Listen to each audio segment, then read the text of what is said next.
2024 সালের Hurun India rich লিস্টে শীর্ষস্থানে উঠে এসেছেন গৌতম আদানি ও তার পরিবার। মোট সম্পদের পরিমাণ 11,60,000 কোটি রুপি, যা মুকেশ আম্বানিকে ছড়িয়ে গেছে। 2020 সালে তালিকার চতুর্থ স্থানে থাকা আদানি গত এক বছরে 95% সম্পদ বৃদ্ধি করেছেন। হিডেনবার্গ রিপোর্টের পর তার সম্পদের এই ঊর্ধ্বগতি উল্লেখযোগ্য।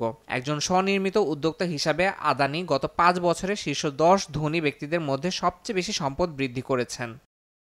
এদিকে শাহরুখ খানও হুরুন ইন্ডিয়া রিচ লিস্টে অবস্থান নিয়েছেন। তালিকা অনুযায়ী তার সম্পদের পরিমাণ প্রায় 7,300 কোটি রুপি। প্রযোজনা প্রতিষ্ঠান রেড চিলিজ এন্টারটেইনমেন্টের যৌথ মালিকানায় রয়েছেন শাহরুখ খান ও তার স্ত্রী Gauri. Indian premier league IPL এর দল কলকাতা নাইট রাইডার্সের যৌথভাবে মালিকানা রয়েছে শাহরুখ খানের। এসব প্রতিষ্ঠান থেকে বিপুল পরিমাণ আয়ের কারণেই দ্রুত বেড়ে গেছে সম্পদের পরিমাণ। এছাড়া গত বছর তার 3টি ধারাবাহিক ব্লকবাস্টার চলচ্চিত্র মুক্তি পেয়েছে, যা তার আয় বাড়ানোর অন্যতম উৎস।